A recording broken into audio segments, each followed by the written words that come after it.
అందరికీ వందనాలు. మనం చక్కని వర్తమానం అందించిన ఆడినకు సంఘం తరఫున చూస్తున్నాం. ఐజాక్ బాబు అంకుల్ని కూడా మేము వాక్యం కోసం అడిగినప్పుడు అంకుల్ ప్రేమతో ఒప్పుకొని చిన్న సంఘాన్ని ప్రేమించి మనకు డేట్స్ ఇచ్చి మన మధ్యలో చక్కని వర్తమానాలు అందించినందుకు ఐజాక్ బాబు అంకుల్కి సంఘం తరఫున చూస్తున్నాం. 2 దినాల్లో మంచి వర్తమానాలు విని వదిలిపోకుండా మరి మనందరి జీవితాల్లో మార్పు చూడాలని మాటతో దేవుడు ఎదురు చూస్తున్నాడు. మీరు గమనించి విన్న మాటలు హృదయాల్లో పని చేయలాగిన దేవుని ఆత్మతో కార్యాలు ఈ సంఘంలో జరిగించాలని మనం చూస్తున్నాం. అలాగే అబ్రహాం లింకన్ కూడా మరి తర్జుమాలో మరి వాక్యం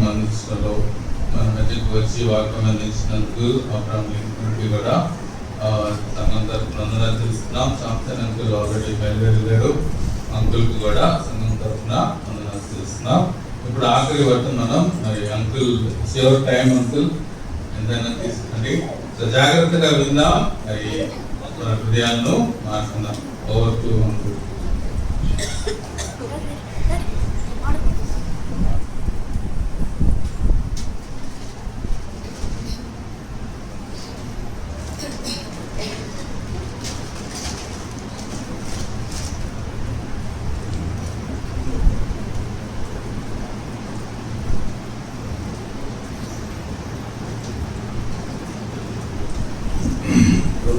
యేసుక్రీస్తు వారి శ్రేష్టమైన నామములో మరొకసారి ఉన్న వీలైన సహోదరులు అందరికీ హృదయపూర్వకమైన వందనాలు.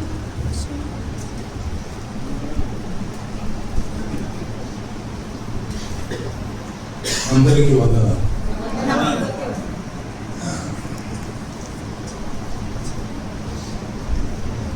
చక్కని వర్తమానం మన విన్నాం. అద్భుతమైన సందేశాన్ని దేవుడు మనకు అందించాడు. యోవేలు గ్రంథంలో చెప్పబడిన శ్రేష్టమైన అంశాలు విన్నాము. దేవుడు మానవుల దగ్గర ఏం కోరుకుంటున్నాడు, విరిగలిగిన హృదయం ఆయనకి ఇస్తాం. చిన్నబడిన హృదయాలు దేవుడికి ఇస్తాడు. సాత్వికత్వం దేవుడికి ఇస్తాం. మృదుత్వం దేవుడికి ఇస్తాం.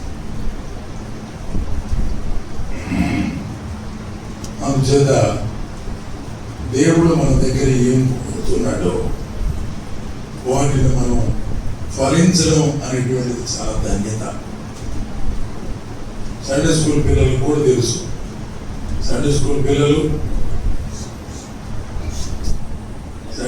పిల్లలు ఆత్మఫలమేనగా మీకు తెలుసు కదా. ఆత్మఫలమేమనగా ప్రేమ, సంతోషం, సమాధానం, దీర్ఘశాంతం, దయాళుత్వం, మంచిదనం, విశ్వాసం, సాత్వికం, ఆశానిగ్రహం. ఈ 9 ఆత్మ ఫలము. ఫలము అంటే అసలు ఫలము అంటే ఒకటేనా చాలానే? ఫలము మామిడి ఫలము ఒకటేనా మరినేనా? ఇది ఆత్మ ఫలం. ఎన్ని చదివాం అందులో? 9 చదివాం. కానీ దేవుడు గ్రంథంలో రాయించాడు ఫలం అది ఒకటే. దాని లోపల భాగాలు అయి ఉండొచ్చు, కానీ ఫలం మాత్రం ఒకటే.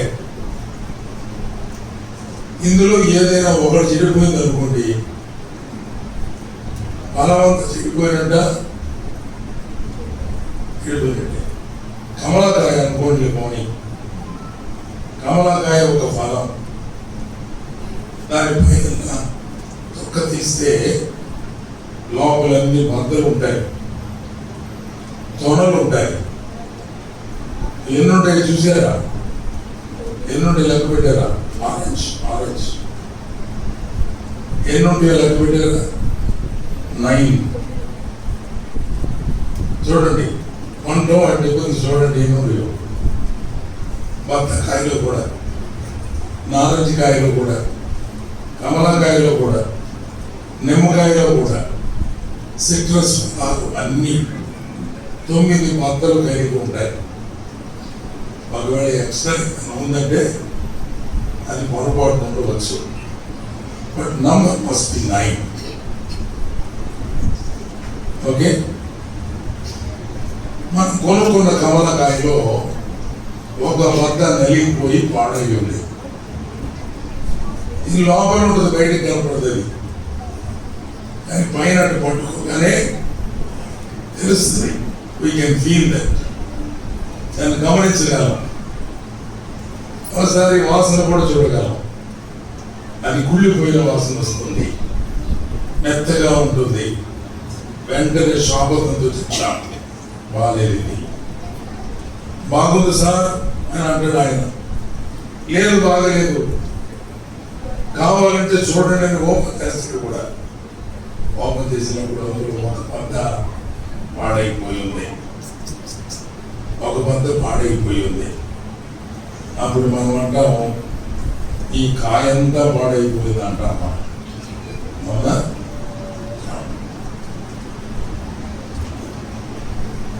ఆత్మను కలిగి వారు ఫలించవలసిన ఫలం ఆత్మఫలం. ఇప్పుడు దాకా మనం దేవుడు ఆత్మను కుమ్మరిస్తాడు, ఆత్మకార్యము దేవుడు జరిగిస్తాడు. ఆత్మ ఫలము ఏమనగా అని మనం చదవగా, ఈ ఫలము లేని వారు ఆత్మను కలిగి ఉన్నవారు కాదు. ఇదే గుర్తింపు ఏముంది? అందులో 3 భాగాలుగా విభాగించి 3 3 3 3 3 9. మొదటి 3 మనసు ప్రేమ కలిగి ఉండి, సంతోషంగా ఉండి, సమాధానంగా నేను ఉండగలిగితే అది నాకు మేలు. ప్రేమ నీలో ఉండాలి, సంతోషం నీలో ఉండాలి, సమాధానం నీలోనే ఉండాలి. నువ్వు ఆ 3 కలిగి ఉంటే నీ చుట్టుపక్కల కూడా అదే. నువ్వు ప్రేమ కలిగి ఉంటే వేరే వాళ్ళు కూడా నీతో ప్రేమగానే ఉంటారు. నేను వచ్చాను, వందనాలు చెప్పాను, నవ్వుతా ముఖం పెట్టాను. మీరు కూడా ఎక్కడ పెడతారు? ముఖం నవ్వుతానే పెడతారు. నేను సీరియస్ పెట్టాను, ఏందయ్యా సీరియస్నెస్ అందరూ అంటారు. నేను ప్రేమ కలిగి ఉంటే మీరు ప్రేమ కలిగి ఉంటారు, నేను సంతోషంగా ఉంటే మీరు సంతోషంగా ఉంటారు, నేను సమాధానంగా ఉంటే మీరు కూడా. సో ఆ ఫ్రూట్ లో ఉన్నటువంటి 3 భాగాలు ఉన్నాయే, నా మేలు కోసమే. రెండవ 3 చూడండి. రెండవ 3 ఏమిటది? దీర్ఘశాంతము, దయాళుత్వము, మంచితనం. ఈ 3 ఇతరుల కోసం కావాలి. ఇవి ఎవరి కోసం? ఎవరి కోసం? ఇతరుల కోసం. నా దయ, నా మంచితనం, నా దీర్ఘశాంతం మీకోసం, అవి నా కోసం కాదు. దానివల్ల మీరు మేలు పొందుతారు. దీర్ఘశాంతం కలిగి ఉండడం ద్వారా, దయ కలిగి ఉండడం ద్వారా, మంచితనం కలిగి ఉండడం ద్వారా నేను కాకుండా ఇతరులు దానివల్ల మేలు పొందుతారు. We should give fruits or the parts of it to others. దేవుని కొరకు, ఇతరుల కొరకు మనం ఫలించాలి. మొదటి భాగం నా కొరకు ఫలించాలి, రెండవ భాగం ఎవరి కోసం? ఇతరుల కొరకు ఫలించాలి. మూడవ భాగం ఉంది, అది దేవుని కొరకు ఫలించాలి. ఏమిటా చివరి 3? విశ్వాసం దేవుని కోసం, సాత్వికం దేవుని దగ్గర, ఆశానికర దేవుని దగ్గర కనపరచాలి. మనం దేవుడు ఆ 3 చూస్తాడు, ఇతరులు ఈ 3 చూస్తారు, నీకు ఈ 3 చూసుకో. ఇలాగ ఎప్పుడైతే మనం కలిగి ఉంటామో ఆత్మ ఫలం యొక్క ప్రయోజనం మనకు అర్థమవుతుంది. అందుచేత ఈ లేవనుకోండి, ఈ 9 గుణాలు మన దగ్గర లేవనుకోండి, ఏమి లేని వారని అర్థం చెప్పండి. ఆత్మ ఫలము లేనివారు. ఆత్మ కలిగిన వాడు ఖచ్చితంగా ఫలిస్తాడు. అలా ఆత్మ లేకపోతే అలా ఫలించలేరు. అందుచేత ప్రభు చెప్తున్నాడు, శరీర కార్యములు అక్కడ గలతీ పత్రికలో 5లో చెప్పాడు చాలా స్పష్టంగా, శరీర కార్యములు స్పష్టమై ఉన్నవి అన్నాడు. అవి ఫలిస్తున్నాం అనుకో, అవి ఇవి కలిపి ఫలిస్తున్నాం అనుకో, అంటుండదు మన కలగొరకంప కదా. అటు దేవుని పిల్లలు కాదు, వీడి దయ్యం పిల్లలు కాదు. దేవుని పిల్లలైతే దేవుని ఫలము ఫలించాలి, ఆత్మ ఫలం ఫలించాలి. లోక సంబంధులైతే లోకానికి సంబంధించింది ఫలించాలి. మన దగ్గర ఆదివారం ఆత్మఫలం, సోమవారం కాడించి శరీర ఫలం. అలాగా అలా ఉంటున్నామేమో, జాగ్రత్త పడాల్సిన అవసరం ఉంది. Okay, right. మన పాఠంలోకి వెళ్దాం. తిమోతికి రాసిన మొదటి పత్రిక 2వ అధ్యాయంలో మొదటి పత్రికని మనం చదువుకున్నాం. విజ్ఞాపన ప్రార్థన చేయడం, అలాగే యాచన చేయడం, కృతజ్ఞతాస్తుతులు చెల్లించడం, ఇది అవసరమైంది. దేవుడు సంఘంలో ఉన్న విశ్వాసులకు అందరికీ ఈ బాధ్యత పెట్టాడు. మీరు ప్రార్థన చేయండి, అందరి కోసం ప్రార్థన చేయండి, రాజుల కోసం ప్రార్థన చేయండి, అధికారులందరి కోసం ప్రార్థన చేయండి, మీ కుటుంబ సభ్యుల కోసం ప్రార్థన చేయండి, మనుషులందరి కోసం ప్రార్థన చేయండి. ఏమని? మనుషులందరూ రక్షణ పొంది సత్యమును గురించిన అనుభవజ్ఞానం కలిగిన వారై ఉండాలని ప్రార్థన చేయండి. ఈ విషయాన్ని దేవుడు చాలా స్పష్టంగా చెప్తున్నాడు. దేవుని దాసునికి నిలబడే వాక్యం చెప్పినంతసేపు మనం దేవుని వైపు తిరగాలి అనే మాటలే తప్ప వేరే సంగతులు ఏమైనా చెబుతున్నారా? ఏ సేవకుడు మాట్లాడినా కదా, శాంసరాన్న గారు మాట్లాడితే మీలో దేవునికి ఇష్టం లేదు తీసేయండి అంటున్నాడు. అవునా? ఇక మధ్యాహ్నం పూట మీటింగులో నేనేం వెళ్ళలేకపోతే వేరే చోటకు పోయాను. మీరు ఏమేమి విన్నారు? చాలా విన్నట్టు మీరు. నేనేమో ఉదయం పూట సాయంత్రం పూట మాత్రమే వింటున్నా. అద్భుతమైన సందేశాలు దేవుని దాసులు మనకు అందించారు. కానీ వాటిని మనం జాగ్రత్తగా వింటా ఉంటే దేవుడు మనల్ని ఎలా ఉండాలని కోరుకుంటున్నాడు. మారు మనసుకు తగిన ఫలములు ఫలించండి.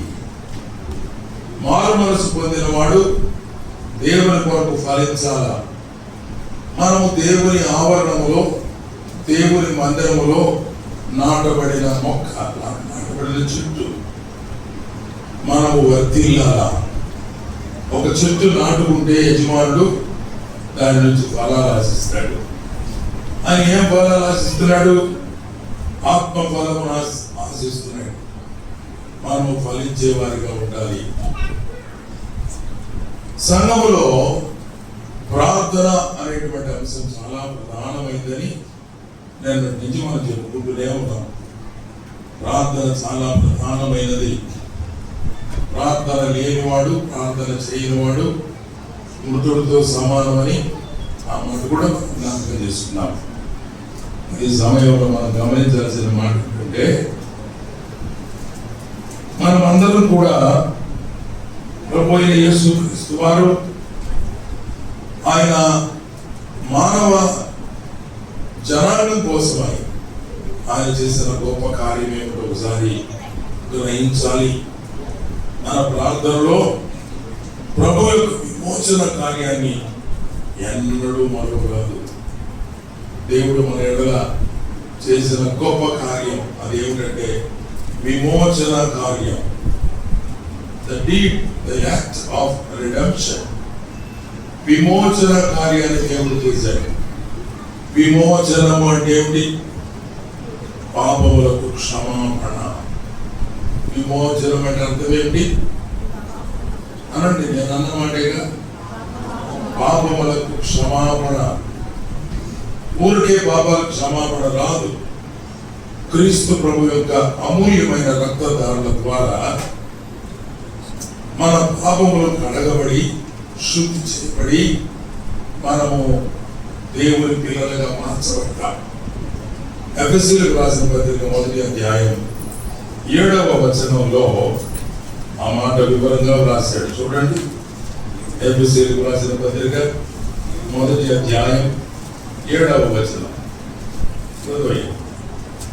దేవుని కృప కృపా మహేశ్వరులను బట్టి దేవుని కృపా మహేశ్వర్యమును బట్టి ఆ ప్రియునియందు ఆయన రక్తం వలన మనకు విమోచనము అనగా మన అపరాధములకు క్షమాపణ మనకు కలిగి ఉన్నది. ఏం కలిగిందంట?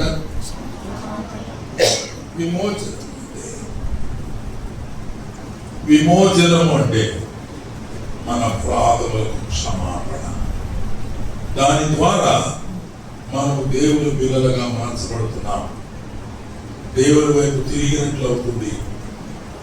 ఆ మారు మనసుకు తగిన ఫలాలు ఫలించాలి. మారు మనసు పొందాం, దానికి తగిన ఫలాలు ఫలించాలి. ఒక అబ్బాయి బిఏ చదువుకున్నాడు, కాలేజీలో జాయిన్ అయ్యాడు, 3 సంవత్సరాల కోర్సు చదివాడు, పాస్ అయ్యాడు, సర్టిఫికేట్ వచ్చింది. చిన్న ఇంగ్లీష్ కాగితం ఒకటి ఇచ్చి, బాబు ఇది ఏంది ఉంది ఇంగ్లీష్లో చదివి పెట్టాయా అని అంటే వాడి కింద మీద అటు ఇటు తెలియటం లేదండి అన్నాడు. తెలియటం లేదు అన్నాడంటే మనం ఏమంటాము చెప్పండి. మొదటి మాట ఏమంటారు తెలుసా మీకు? నీకు స్కూలింగ్ చూడరా. ముందు మాట అది ఏంటంటే మీకు చదువు చెప్పిన దేవుడు.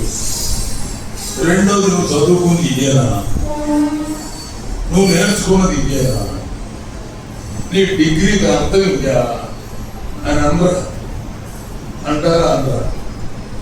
బిఏ రాసిన తర్వాత కొంతమంది నా దగ్గరికి వచ్చి మాస్టర్ గారు బిఏ చదువుకునేటప్పుడు మీరు చెప్పిన మాటలు మేము లేదు, కొంచెం ఇంగ్లీష్ నేర్పించాడు సార్ అన్నాను. మరి అప్పుడు కదా ఇంగ్లీష్ నేర్పించింది కూడా, ఇప్పుడు కాదు కదా.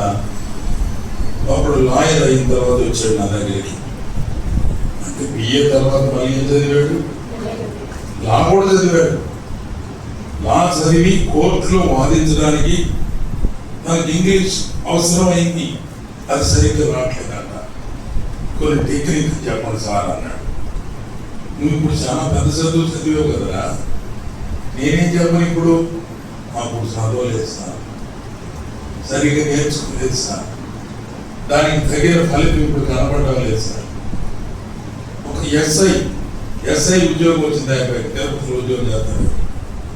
వాడు కూడా తిరుపతిలో కనపడ్డాడు. నాకు నమస్కారం సార్, మీరు చెప్పిన రోజు పోతే మేము ఈరోజు కేసులు రాయాలని శాస్త్రం ఎక్కడ రాయాలో తెలియదు. చదవడానికి డిగ్రీ ఉంది కానీ దానికి తగిన ఫలితం వారి దగ్గర చాలా మంది మేము నమ్ముకున్నామని చెబుతున్నారు కానీ దానికి తగినట్లుగా లేదు. అదే కదా దేవుడు అంటున్నాడు.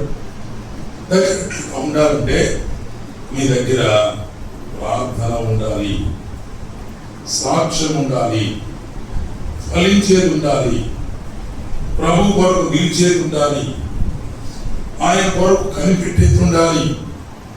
ఇవన్నీ లేకుండా మనం ప్రభువును నమ్మిన వారమని చెప్పడానికి వీలు కాదు. అందులో ప్రధానమైన అంశం ప్రార్థన. నీ జీవితంలో వ్యక్తిగతమైన ప్రార్థన ఉందా? నీ జీవితంలో కుటుంబ ప్రార్థన ఉందా? నీ జీవితంలో సంఘ ప్రార్థన ఉందా? సమాజం కోసమై నువ్వు చేసే విజ్ఞాపన ప్రార్థన ఉందా?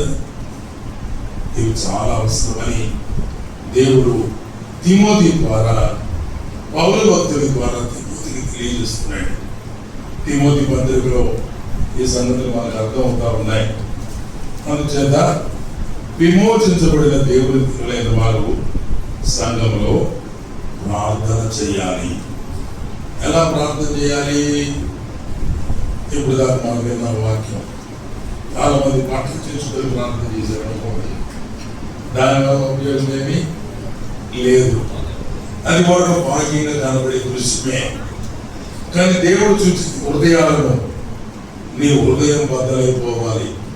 సమయంలో మొదటి గ్రంథంలో అన్నా చేసిన ప్రార్థన మనకు కనబడుతుంది కదా. అన్న ఏం ప్రార్థన చేసింది?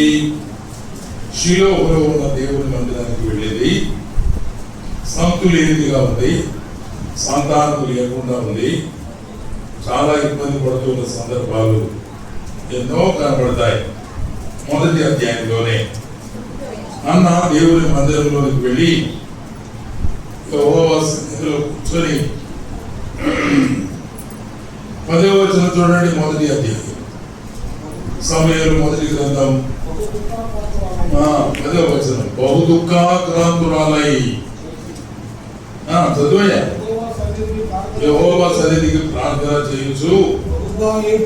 ప్రార్థనలు ఎవరన్నా ఏడ్చినట్లున్న దృశ్యం ఏమండి?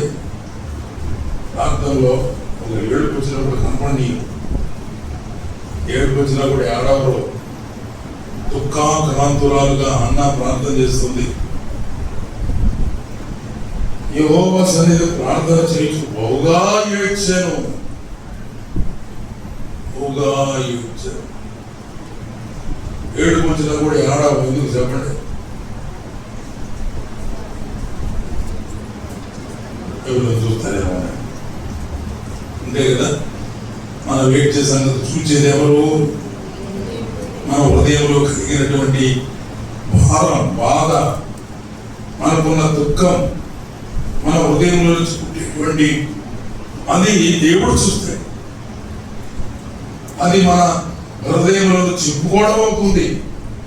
ఆమె దుఃఖాక్రాంతులుగా ప్రభు సన్నిధిలో ప్రార్థన చేస్తుంది, బహుగా ఏడుస్తుంది.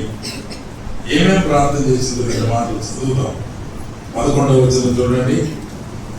సైన్యములకు అధిపతి యెహోవా, నీ సేవకురాలైన నాకు కలిగి ఉన్న శ్రమ చూచి నీ సేవకురాలైన నన్ను మరొక జ్ఞాపకం చేసుకుని నీ సేవకురాలైన నాకు మగబిడ్డను దయచేయగా. సంతానం లేదా ఏమడుగుతుంది? జనరల్ సంతానం ఏమంటారు? ఆడపిల్లైనా పర్వాలేదయ్యా, మగ పిల్లవాడైనా పర్వాలేదయ్యా కదా అనాలా? లెక్క ప్రకారం సంతానం లేదు వారు ఎవరైనా ఇచ్చినా పర్వాలేదు, అసలు పెట్టుంటే చాలు అనుకుంటారు. కానీ అన్న చాలా జ్ఞానయుక్తంగా ప్రార్థన చేస్తూ ఉంటుంది. నాకు ఒక మగ బిడ్డను దయచేయ్యా అని అడుగుతా ఉంది. అతనిని నా జీవిలో పెంచుతాను, అతడి బ్రతుకు దినములన్నిట యెహోవాకు నీకు అప్పగించును, మొక్కుబడి చేసుకునేను, బహుగా ప్రార్థన చేస్తాను. దేవుని సన్నిధిలో కన్నీటితో, దుఃఖ హృదయంతో ఎంతగా ప్రార్థన చేస్తుందో. ఎన్ని గంటలు దాక్కుంటావు నువ్వు? టైం అడుగుతుంది అని. నేను 10 గంటల చెబుతానయ్యా, 10 o'clock దాకా చెబుతా. ఉండగలవా? Okay okay. పిల్లలు చూడ ఎంత స్మార్ట్ ఉన్నారో. పని పాటలేదు అనుకుని కూర్చుంటారు. పిల్లలు టైం అన్నమాట. ఎంత టైం ముందు పొరపాటు ఒక మాట చెప్పుకుంటాం పిల్లలకి. 9:30 కల్లా అయిపోతుందా మీరు అంటారు, అది వాళ్ళు గుర్తుపెట్టుకుంటారు. అందుకని పిల్లల దగ్గర జాగ్రత్తగా ఉండాలి. చాలా ఈ రోజుల్లో మరి చాలా స్మార్ట్ పిల్లలు. పిల్లల దగ్గర మనం ఏం మాట్లాడడానికి లేదు. వాళ్ళు రిపీట్ చేస్తారు, చెప్తారు, తిరిగి చెప్తారు, మనం అడుగుతారు, క్వశ్చన్ చేస్తారు, వాటి ఆన్సర్ చేయాలి. సమయాల కోసం తల్లి ప్రార్థన చేస్తుంది. నాకు ఒక మగబిడ్డని అయ్యా అంది. అలా అడగడంలో కారణం ఏంటో తెలుసా? ఈ గ్రంథంలో మనం వరుసగా చదివితే యాజకుడి కుటుంబం పరిస్థితి బాగోలేదు. యాజకుడి కుటుంబంలో ఉన్న పిల్లలు మాటినేవాడుగా లేరు. వారు పాపంలో పడిపోయారు, దేవుడికి అవమానం చేస్తున్నారు. దైవ సాన్నిధ్యంలో చేయవలసిన యాజక ధర్మం, సేవ ధర్మం వారు నిర్వహించడం లేదు. అక్రమం చేస్తున్నారు, అన్యాయం చేస్తున్నారు, పాపం చేస్తున్నారు. తండ్రి మాట కూడా వారు వినడం లేదు. యాజకుడు ఆయన, అయ్యా ఏంటంటే అరబాకు ముసలోడికి నీకేం తెలుసు అంటున్నారు. ఈరోజు పెద్దవాళ్ళు ఎవరైనా సేవకులు ఉంటే పిల్లలు అనే మాట ఏం తెలుసా? ఆలోచన ఇవన్నీ న్యూ జనరేషన్ కమింగ్, కొత్త జనరేషన్ వస్తా ఉంది. వినండి సరిగా, తెలుసుకోండి జాగ్రత్తగా. దైవవాక్యం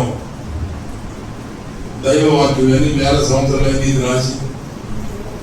2000 సంవత్సరాల నాడు రాయబడిన ఈ గ్రంథం మన చేతిలో ఉంది. ఇందులో ఒక్క మాట అయినా మార్చడానికి వీలు లేదు, కలపడానికి లేదు, తీసివేయడానికి వీలు లేదు. న్యూ జనరేషన్స్ అర్థం చేసుకోండి. This is the word of God. According to the word of God only we should walk. దేవుని వాక్యాన్ని అనుసరించి మాత్రమే మనం నడవాలి. దేవుని ఉద్దేశాలు మాత్రమే మనం ఫాలో కావాలి, గ్రహించాలి, జాగ్రత్త చేయాలి. ప్రార్థన మన జీవితాలలో చాలా ప్రాముఖ్యమైనటువంటి అంశం. ప్రార్థన లేకుండా నువ్వేమి సాధించలేవు. అన్న ఈ సత్యాన్ని ఎరిగిందాయి దైవ సాన్నిధ్యంలో కూర్చుంది. ఆమె దేవాలయంలో ప్రార్థన చేస్తుంది. ఏడుస్తూ ప్రార్థన చేస్తుందంటే మనం గొప్ప చేస్తుంది అనుకుంటాను. ఏం గొప్ప చేయాల, కన్నీరు కాలుస్తూ ఉంది, హృదయం నిండా దుఃఖం ఉంది. ఇక్కడ రాయబడిన మాట, దేవుని సముఖంలో ఆమె హృదయాన్ని కుమ్మరించింది. దేవుని సన్నిధిని ప్రార్థన చేయొచ్చు, మౌనంగా చేస్తా ఉంది.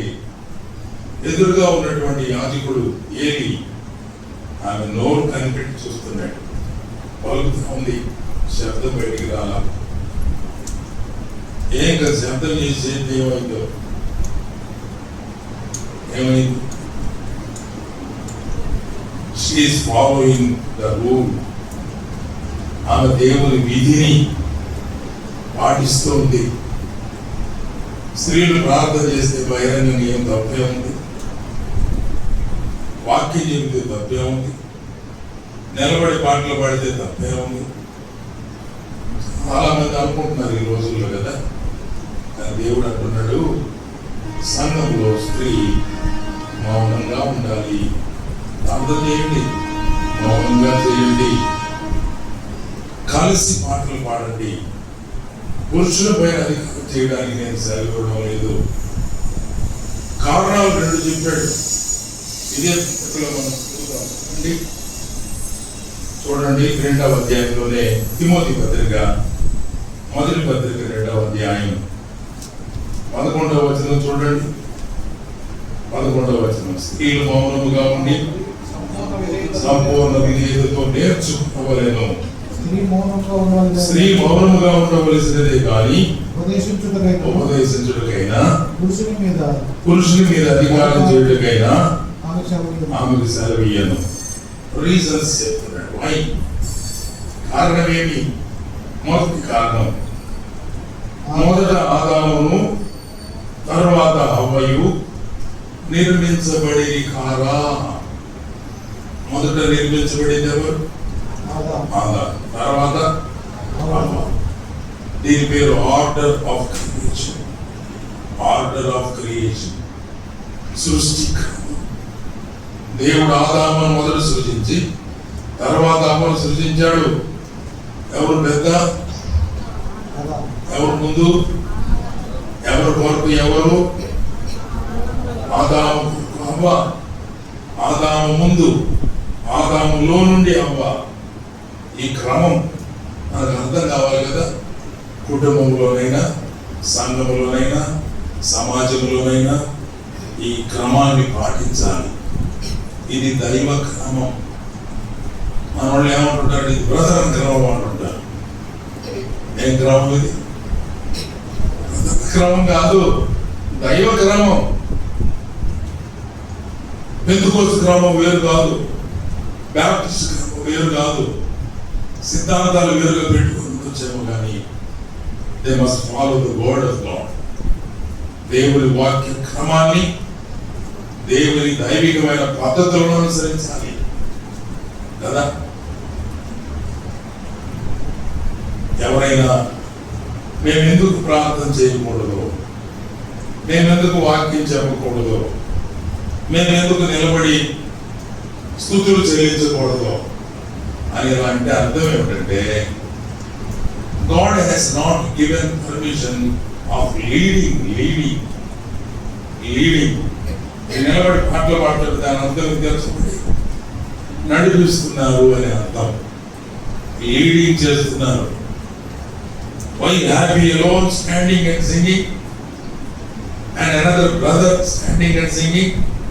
Why not others, sisters? బాగా పాడగలిగిన వారు ఉన్నారు కదా, ఎందుకు నిలబడరు? అర్థం ఏమిటంటే, దేవుడు చెప్పాడు. ఒకవేళ దేవుడు మీరు మౌనంగా ఉండరా అని మనకు చెప్పుకుంటే, పురుషులకు చెప్పుకుంటే, నా పురుషులు ఏం చేసి ఉండాలి?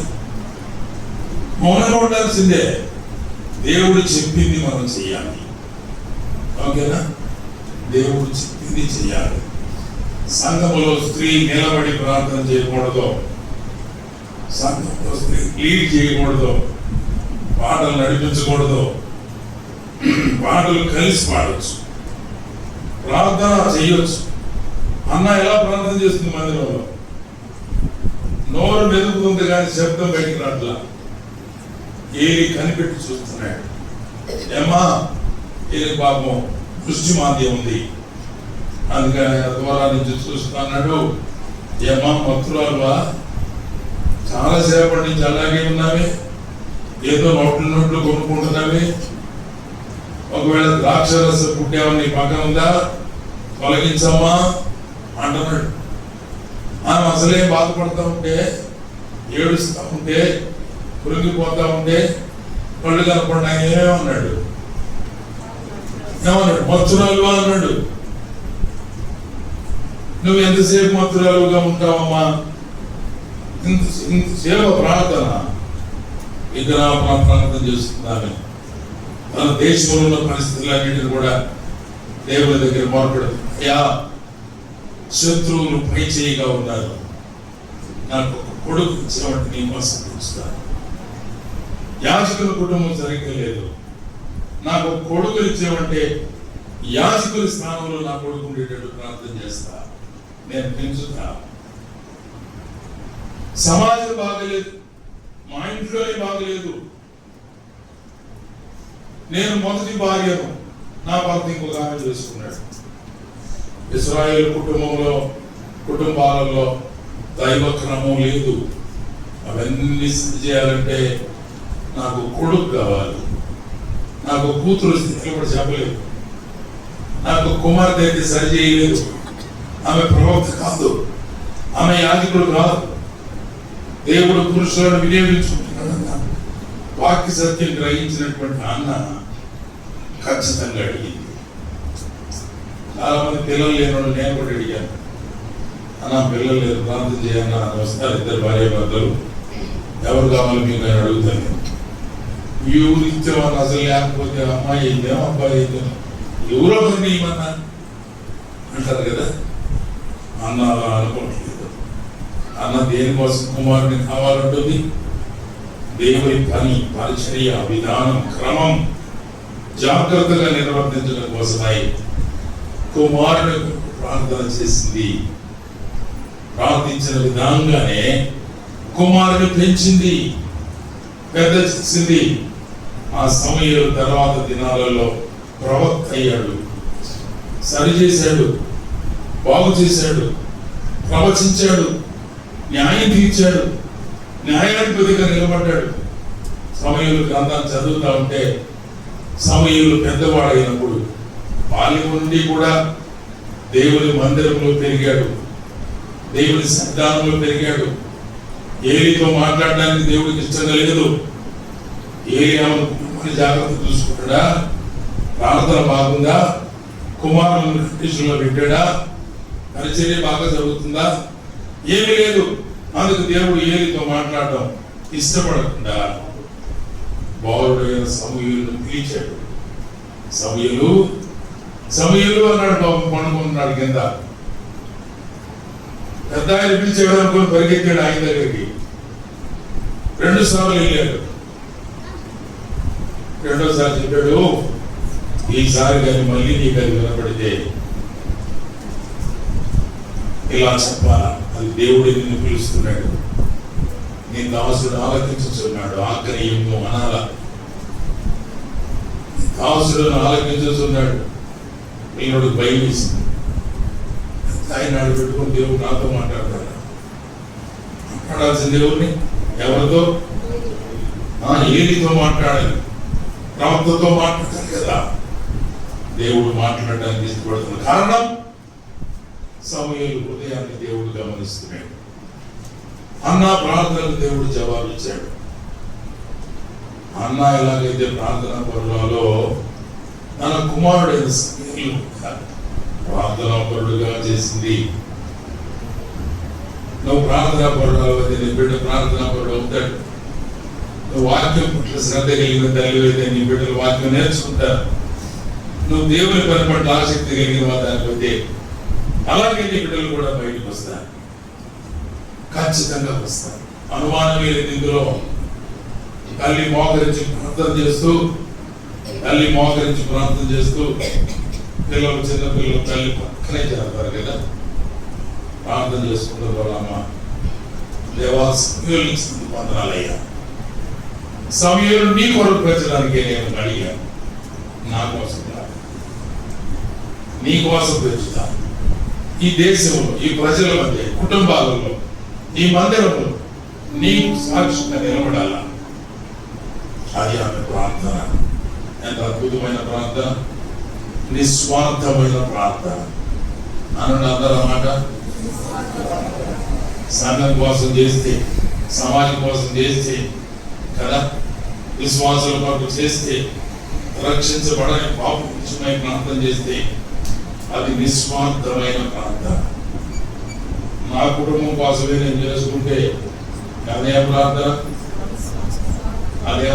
స్వార్థపూరితమైన ప్రార్థన. ప్రభువా నా ఇంటి చుట్టూ కంచేయ, నా ఆస్తి చుట్టూ కంచేయ, నా ఆరోగ్యం కాపాడే, నా బిడ్డలను కాపాడే, మా బంధువులను కాపాడే, మా వాళ్ళను కాపాడే. ఒకవేళ వెంటనే ప్రభు అన్నాడు సంగతి, పక్కన వాళ్ళ సంగతి ఏం చేస్తారు, వాళ్ళు ఎట్టపోతే నాకు ఇది అయ్యి. దేవుడి మనసు అది కాదు కదా. అందరి కొరకు ప్రార్థన చేయండి. ఇది మారు మనసుకు తగిన ఫలము ఫలించడం అంటే, దేవుని మనసు కలిగి ఉండడం అంటే అది. ఆయన అందరికీ ప్రభు, ఆయన అందరి విజ్ఞాపన వింటాడు. సమయోచితమైనటువంటి రీతిలో ప్రభు సహాయం చేస్తాడు. మారు మనసు తగిన ఫలాలు ఫలించాలని దేవుడు కోరుకుంటున్నాడు.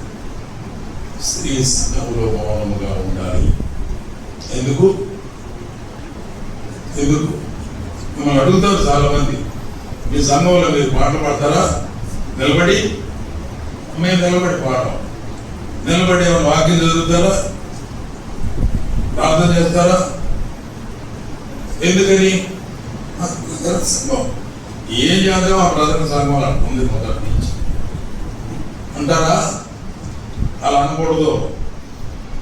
దేవుని వాక్యంలో రాయబడిన దాని ప్రకారంగా మేము అనుసరిస్తున్నాం అనాలి తప్ప, ఇది ప్రధాన సంఘంలో పెట్టింది రూల్ కాబట్టి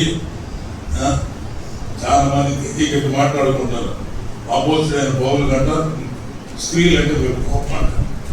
ఎవరు చెప్పి చూసి వచ్చారా ఏమంటే ఇటువంటి మాటలు చెబుతారు. అందుకని స్త్రీలకు అవకాశం లేదు.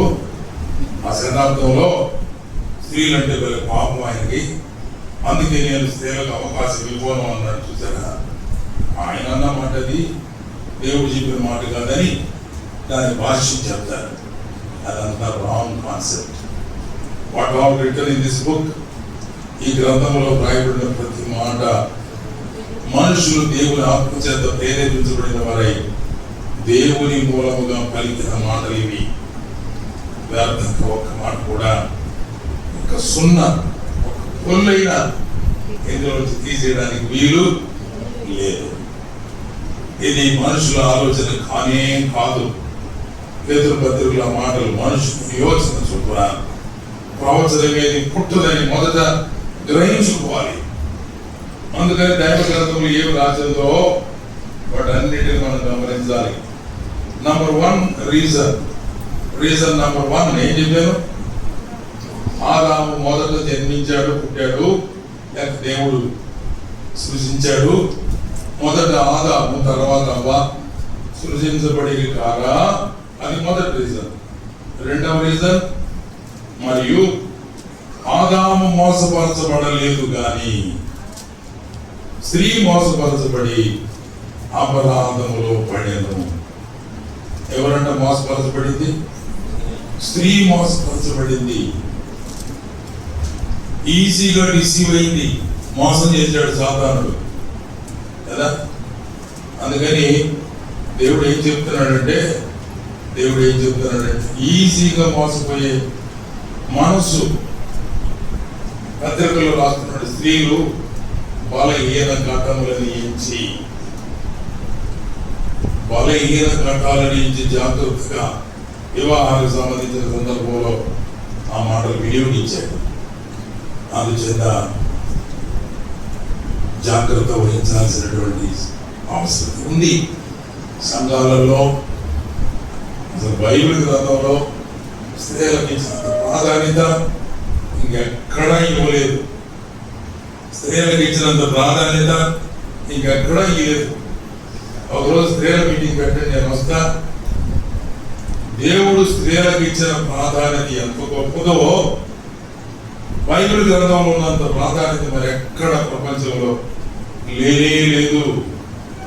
అంత ఆధిక్యత దేవుడు ఇచ్చాడు. ఒక మాటలో చెప్పరా, సంఘం అంతటిని, సార్వత్రిక సంఘం అంతటిని దేనితో పోల్చి చెప్పండి? దేనితో పోల్చాడు? సంఘ వధువు. చెప్పండి, దేనితో పోల్చాడు? సంఘము వధువు. వధువు అంటే అర్థమైంది పెండ్లి కుమార్తె. ఈ పెద్ద పెద్ద బోధకులు, స్పీకర్స్, స్పీచ్లు ఇచ్చేవాళ్ళు అందరూ కలిసి ఎవరు? వధువు. పెండ్లి కుమారుడు ప్రభు. మనందరినీ స్త్రీతో పోల్చాడు. స్త్రీలకు ప్రాధాన్యత ఇచ్చాడా లేదా? స్త్రీకి ఘనత ఇచ్చాడా లేదా? స్త్రీకి ఘనత ఇచ్చాడా లేదా? యేసు ప్రభు పుట్టిన తర్వాత మొట్టమొదటిసారి కలుసుకుంది స్త్రీలని. మహిమదేవంతో ప్రభు వారికే కనపడ్డాడు. శిష్యుని ఆడ దాక్కుని ఉన్నారు, పోయి చెప్పండి అమ్మా. వాళ్ళు బయటికి రావట్లా. బతుకున్నప్పుడు ప్రకల్పాలు బయటికి. ఇప్పుడు ఏమందరూ భయపడి దాక్కుని ఉంటారు. వెళ్ళి చెప్పండి అమ్మా అన్నాడు. స్త్రీలకు ఇచ్చిన ప్రాధాన్యత దైవ గ్రంథమైన బైబిల్లో పురుషులకు ఇవ్వలేదు. బాధ్యతలు పెట్టాడు. ప్రాధాన్యత స్త్రీలకు ఇచ్చాడు, పురుషులకు బాధ్యత పెట్టాడు. పని చేయమని చెప్పాడు. రాజులు పరిపాలన చేయండి, యాజకులు దేవునికి అర్పించండి, ప్రవక్తలు దేవుని వర్తమానాలు ప్రజలకు అందించండి అని బాధ్యతలు పెట్టాడు. అందుచేత నేను మూసేసాను, ఏమైపోయింది అలాగనే. అందుకని అది గమనించుకొని ఎంత జాగ్రత్తగా ఎదురు పెట్టి చూడండి. ఎదురు ఎందుకు పెడతారంటే స్పీకర్స్ జాగ్రత్త పడమని. Okay, so prayer is very important thing in our life. మన జీవితాలలో ప్రార్థన చాలా ప్రాముఖ్యమైనది. ఈరోజు సభలో మనం చివరి రోజు ఈ మాటలు చెప్తున్నాను ఏమిటంటే, విగ్రహాపన ప్రార్థన అందరూ హాజరు కావాలి. వినడానికి భలే వస్తారు, నేర్చుకోవాలని భలే ఇష్టం, కొత్త సంగతులు తెలుసుకోవాలని ఇష్టం. But God wants you to బో down and speak to God. దేవుడితో మాట్లాడుతున్నా ఆయన కోరుకుంటున్నాడు. నువ్వేం మాట్లాడతావో దేవునికి చెప్పొద్దా? నీ హృదయంలో ఏం అభిలాష ఉంది, ఏం బాధ ఉంది, ఏం కోరిక ఉంది, ఏం అవసరత ఉంది, దేవుని దగ్గర మాట్లాడొద్దా? దేవుని దగ్గర మాట్లాడాలి. ఖచ్చితంగా దేవుని సన్నిధిలో ప్రార్థన చేయడం మనం నేర్చుకోవాలి. భక్తులైన వారి జీవితాల్లో ఎంతమంది ఎన్ని ప్రార్థనలు చేశారు? యెజ్రా గ్రంథం 9వ అధ్యాయం చదవండి, దానియేలు గ్రంథం 9వ అధ్యాయం చదవండి. నెహెమియా గ్రంథం 9వ అధ్యాయం మీరు గుర్తుపెట్టుకోవడానికి వీలుగా ఆ 9వ అధ్యాయాలే ఆ భక్తులు చేసిన ప్రార్థన చాలా ప్రత్యేకమైన ప్రార్థన. పౌలు ఎఫెసీ సంఘం కోసం చేసిన ప్రార్థన కోసం చదవండి. ఎంత అద్భుతమైన ప్రార్థన. అన్నిటికీ మించి యోహాను సువార్త 17వ అధ్యాయంలో ప్రభు చేసిన విజ్ఞాపన ప్రార్థన ఎంత అద్భుతమైన. వాటిని మనం చదువుకొని మన జీవితంలో ప్రార్థన చాలా ప్రధానమైన అంశంగా మనం భావించాలి. ఓ పెద్ద సంఘం ఇందాక నేను ఎవరు చెప్పాను కదా, మనకి పెద్ద సంఘంలో ఎవరు సహోదరులు అంటున్నారు, ఎవరు కూర్చున్నట్లున్నా రాత్రి విజ్ఞాపన రాని వాళ్ళందరూ ఈ పక్కన కూర్చోండి, విజ్ఞాపన కూర్చోండి, విజ్ఞాపన వచ్చిన వాళ్ళకే రొట్టె అన్నారు కదా. వాళ్ళు ఎంత స్ట్రిక్ట్ గా ఉన్నారు దాని గురించి అర్థం చేసుకోవాలి. అలా చేయడం మంచిది కాదు, వారికి చేయడం మంచిది, కానీ ఎంత serious. The man of God is very much serious about the prayer. ప్రార్థన గురించి అంత సీరియస్ ఉన్నాడన్నమాట. అది మనం గ్రహించుకొని గమనించుకొని దేవుడి సాన్నిధ్యంలో ప్రార్థన చేసే వారిగా ఉండాలి. ఉపవాస ప్రార్థన గురించి నిన్నే చెప్పాను కదా. ఆ ఉపవాసాన్ని గురించి జాగ్రత్తగా అర్థం చేసుకోవాలంటే యెషయా గ్రంథం 58వ అధ్యాయాన్ని ఒకసారి జాగ్రత్తగా చదవండి. అందులో ఉపవాస ప్రార్థన ఎందుకు చెప్పాడు. రాత్రి వేళ ఇది శనివారం మా సంఘంలో విజ్ఞాపన ప్రార్థన జరుగుతూ ఉంది. వాళ్ళు చేర్చారు, మీటింగ్కి వెళ్తున్నాను, ఆయన జాయిన్, నేను వచ్చి కలుసుకుంటాను, ప్రార్థనలు కలుసుకుంటానని చెప్పాను. ప్రార్థన మన ఊపిరై ఉండాలి. ప్రార్థన దేవుని ఆజ్ఞ. ప్రార్థన గొప్ప కార్యాలు జరిగిస్తుంది. ప్రార్థన మన చేతిలో ఉన్న గొప్ప ఆయుధం. దేవుడు మనకి ఇచ్చినటువంటి ధన్యత. ఒక పెద్ద డాక్టర్ను కలుసుకోవాలి, ఆయన బాగలేదు చెప్పాలి. ఆయన అడిగితే అపాయింట్మెంట్ ఉందా మీకు అని అడుగుతారు. రాత్రులు బాగలేదు సమయాన్ని అర్జెంట్ కావాలి ఆయనకి అట్లా కావాలి. అది దేవుడి దగ్గర అపాయింట్మెంట్ కావాల్సి వస్తే any time, any place, any situation, ఎలాంటి కండిషన్ లో కూడా దేవా అంటే ఎస్ మ్యాచ్ నేను ఉన్నాను, నేను వింటున్నాను, come on tell me your problem అని దేవుడు ఆలోచించే దేవుడుగా ఉన్నాడు. అంత గొప్ప దేవుడు, అంత మంచి దేవుడు, అంత అద్భుతకరుడైనటువంటి దేవుడు మనకు అందుబాటులో ఉండగా ప్రార్థన చేయకపోవడం ఎవరు తప్పు చెప్పండి? అందే అవుతుంది. నీ ప్రతి అవసరత ప్రభు దగ్గర చెప్పాలి. నీ ప్రతి కష్టం ప్రభు దగ్గర చెప్పాలి. దేవుడు ఏం ప్రార్థన చేయమన్నాడు ఆ అంశాలు మర్చిపోకుండా చెప్పాలి. అనేకుల రక్షణకై మనం ప్రయాసపడి ప్రార్థించే బిడ్డలుగా ఉండాలి అని ప్రతి ఒక్కరి జీవితంలో ఈ ప్రార్థన అనుభవం చాలా ఖచ్చితంగా ఉండాలని హృదయమాన తెలియజేస్తూ ఈ మాటలతో నేను ముగిస్తున్నాను. ప్రార్థన చేసుకున్నాను. ప్రేమ కలిగిన పరిశుద్ధుడైన తండ్రి, దయాళుడైన దేవా, మీకు వందనాలు. మీ మాటలు ఒకరిద్దరు దాసుల ద్వారా వాక్యం వినిపిస్తుంది. యోవేలు గ్రంథంలో చెప్పబడిన మాటలు నా తండ్రి సకల జనుల మీద నా ఆత్మను కుమ్మరిస్తానని మీరు వాగ్దానం చేశారు. ఆత్మ కలిగిన వారు, పరివర్తన కలిగిన వారై మంచి ఫలములు ఫలించే బిడ్డలుగా ఉండగలరు. ఆత్మ ఫలము ఫలించే వారిగా ఉండడానికి మీ కృప అందించాలని కోరుకుంటున్నాను. ఇక్కడ ఉన్న స్థానిక సంఘాన్ని దినదిన మీరు వృద్ధిపరిచి బలపరిచి మీకు ఎదిగి ప్రభువా మీరు వచ్చినప్పుడు మిమ్మల్ని ఎదుర్కొనేటువంటి బిడ్డలుగా ప్రతి ఒక్కరిని మీరు సిద్ధపరిచి ఆయుధపరచండి. 2 దినాల సభలో చూపించారు. రేపు దినం రేపు ఆదివారం ప్రభు దినం, మేము ఆరాధించవలసిన దినం, రేపు కూడా జరిగే పరిస్థితుల్లో మీ దాసులను బలంగా వాడుకొని ఆశీర్వాదకరమైన రీతిలో మీ కార్యాలు జరిగించమని స్థానిక సంఘ ప్రియులందరినీ కూడా మీరు బలపరుచుకుంటూ వర్ధన చేయాలి. యేసుక్రీస్తు ప్రభు వారి శక్తి గల జీవం గల శ్రేష్టమైన నామములో ప్రార్థించి వినయమై వేడుకుంటున్నాం. ఆమేన్. Thank you very much.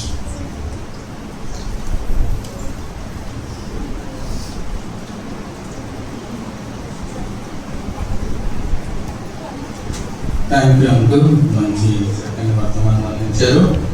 నిజంగా ప్రార్థన చాలా ప్రాముఖ్యం. మన సంఘంలో కూడా ఎవ్రీ సండే ప్రేయర్ రిక్వెస్ట్ పెడతాను. వారి గురించి అందరూ ప్రార్థన చేస్తారు కనుక మరి దేవుడు గొప్ప కార్యాలు జరిగిస్తున్నాడు. వ్యక్తిగత కుటుంబ ప్రార్థనే కాకుండా సంఘ ప్రార్థనలో కూడా వీలైనంత వరకు అందరూ చేరి వస్తే ఇంకా గొప్ప కార్యాలు మనం చూడగలం. మరి ప్రార్థన యొక్క ప్రాముఖ్యత గురించి మీరు అందరూ చెప్పారు కనుక విన్న వాక్యాలన్నీ మన హృదయంలో దాచిపెట్టుకుని ఆ విధంగా మనం జీవించడానికి దేవుడు సాయం చేయక అందరికీ భోజనాలు ఉన్నాయి. రమేష్ అన్న క్లోజింగ్ ప్రేయర్ చేస్తాడు. తర్వాత అందరికి భోజనాలు ఏర్పాటు చేయబడతాయి.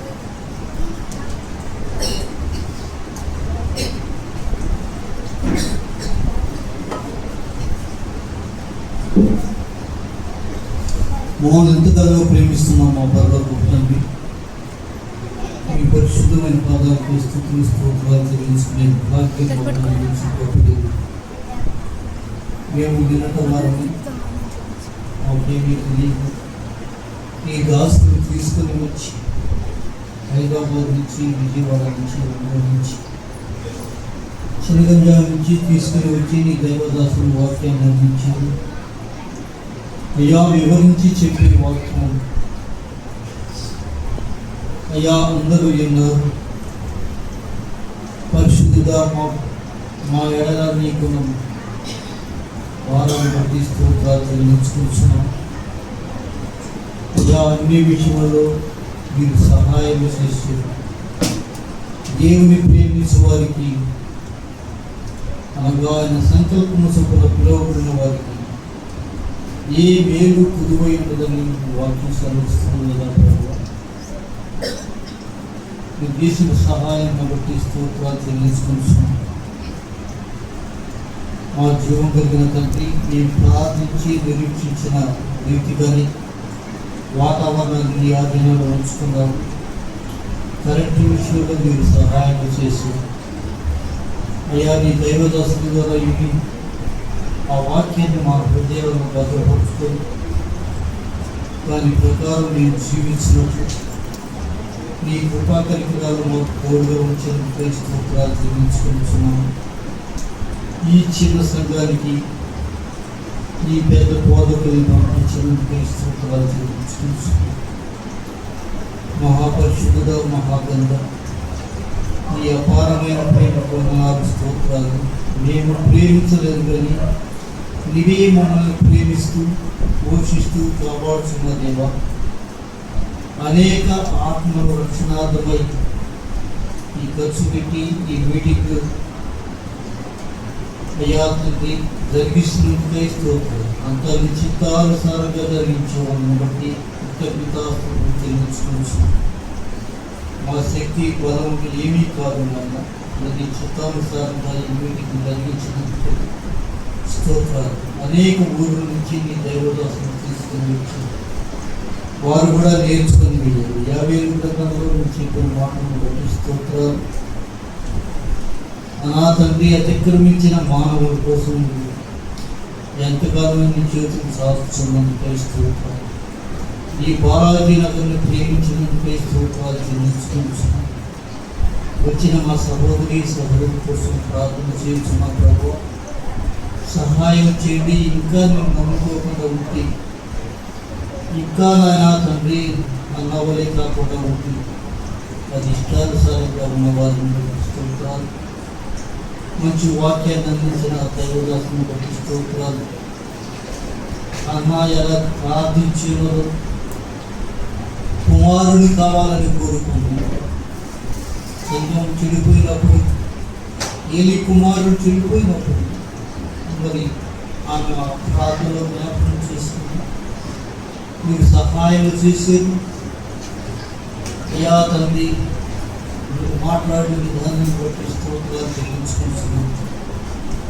అలాగే ప్రభా, ఈ సంఘం నీది మాది కాదు నాయన, మీరు వర్తించుకున్నారు. ఆయా జాతుల నుంచి నువ్వే కొని దేవునికి ఒక బాధ్యతను యాజకులుగాను నువ్వే చేసి ప్రభావానికి స్తోత్రాలు చెల్లించుకుంటున్నాను. అయ్యా రేపు దినాన్ని మా ముందు ఉంచావు, పరిశుద్ధమైన దినము. నీ బిడ్డలందరినీ తీసుకొని రండి ప్రభావ, దూరం నుంచి క్షేమంగా తీసుకొని రండి. మేము అందరి కోసం, రాజుల కోసం, అధికారుల కోసం, యాజకుల కోసం, ప్రతి ఒక్కరి కోసం మేము ప్రార్థించే వారిగా మమ్మల్ని బలపడుతున్నాం. అయ్యా తండ్రి, సంఘంలో వాక్యం ఉండాలని, ప్రార్థన ఉండాలని మీ దాసులు సెలవించి ఉన్నారు. అలా చేయడం నీ కృపా పరికరాలు కోరుకుంటున్నాం. మరి ఉద్యోగస్తులు సమయంలో కాలంలో వారికి అనుకూలపరిచి నేను వెంబడించే వారికి వాళ్ళని బలపడుతున్నాను. ఇవే ఈ సంఘాన్ని పోషించి వాక్యం ద్వారా కాపాడుతున్నారు. అయ్యా తండ్రి, మరి నాయా తండ్రి, మేము నేర్చుకునే వారి ఇంకా ఉన్నాము, సహాయం చేయమని అడుగుతున్నాము. దేవా, ఈ 2 రోజులు అయిన వాక్యాన్ని బట్టి స్తోత్రాలు. ఈ మా హృదయంలో ఉండవు కానీ నువ్వు చదివిస్తే ఉంటే ఇప్పుడు నువ్వు మాట్లాడితే మేము బతుకుతాం ప్రభు. అయ్యా జీవం కలిగిన తండ్రి, వచ్చిన ఈ ఆత్మ కోళ్ళుగా చేసి మీరే మాట్లాడాలని, ఆత్మానుసారమైన జీవితం మాకందరికీ అనుగ్రహించండి. మమ్మల్ని ప్రేమిస్తూ మా కోసం ప్రాణం పెట్టి సమాధి చేయగలి తండ్రి కుడిపార్చిన విజ్ఞాపన చేసుకున్న యేసు ప్రభు, నువ్వు వచ్చే వరకు, నేను ఈ లోకంలో ఉన్నంత వరకు నిన్ను స్తుతించి నిన్ను ప్రార్థించడానికి బలపడుతున్నా. మమ్మల్ని ఎంతగానో ప్రేమిస్తున్నా మా రక్షకుడు విమోచకుడైన యేసుక్రీస్తు పరిశుద్ధమైన నామములోని నువ్వు చేసిన వాటన్నిటికీ కృతజ్ఞతాస్తుతులు చెల్లించి ప్రార్థన చేయుచున్నాము తండ్రి. ఆమేన్. అందరికీ వందనాలు. రేపటి దినంలో మనకు సండే స్కూల్ ఉంటుంది. 8:30 to 9:30 పిల్లలు రావచ్చు. 9:30కి ఆరాధన కూడిక ఉంటుంది. గవర్నమెంట్ మన మధ్యలో ఉంటారు. కొత్త వారు ఉన్నారు కాబట్టి చెప్తున్నాను. మనం వాక్యం 11 గంటల నుంచి 12 వరకు దాదాపు వాక్యం ఉంటుంది కాబట్టి వాక్యానికి అందరూ రావచ్చు. అలాగే సంఘ కార్యక్రమాలు ఆదివారం సండే స్కూల్ 8:30 to 9:30, 9:30 నుంచి ఆరాధన. తర్వాత స్త్రీల గురించి కూడా ఆన్లైన్ జరుగుతుంది. దాని గురించి ప్రార్థన చేయండి. అందరూ జాయిన్ అవ్వండి. ప్రార్థన యొక్క ఇంపార్టెన్స్ చూసాం. అలాగే every Thursday Bible study Ravindra నేను కలిసి తీసుకున్న అపోస్తల కార్యం మీద జరుగుతుంది. దాంట్లో కూడా ఆన్లైన్ పాల్గొనవచ్చు. రాగలిగిన వారందరూ రావడానికి. అలాగే విజ్ఞాపన 7:30 నుంచి 8:30 శనివారం జరుగుతుంది. అందరికీ ఆహ్వానం. ఇంకా ఎవరైనా నమ్ముకోవాలని ఆశ ఉంటే దైవజనులు ఉన్నారు. ఇంకా మీకు దేవుని వాక్యం గురించి ఎక్స్ప్లెయిన్ చేస్తారు కనుక ఒకవేళ దేవుని ఆత్మ మిమ్మల్ని బలపరుస్తుంటే ముందుకు వచ్చి దైవజనులు కలవచ్చు. వారు మీకు ఇంకా దేవుని వాక్యం నుంచి తీసి పంపిస్తారు. అందరికి వందనాలు. భోజనాలు అందరికి సిద్ధపడి ఉన్నాయి. బయట భోజనం చేసుకుని రేపు మధ్యాహ్నం భోజనాలతో మీటింగ్స్ ఎండ్ అవుతాయి. రేపు మధ్యాహ్నం కూడా అందరికి భోజనాలు ఉంటే కనుక మీ మిత్రులను ఫ్రెండ్స్ని కూడా తీసుకోవాల్సిందిగా అందరికి వందనాలు. మీ అందరూ రేపు ఆదివారం 5:30కి రావాలని ప్రేమతో మిమ్మల్ని ఆహ్వానిస్తున్నాం. మీ ఇంటి పక్క వాళ్ళని, మీ ఇంటి వాళ్ళని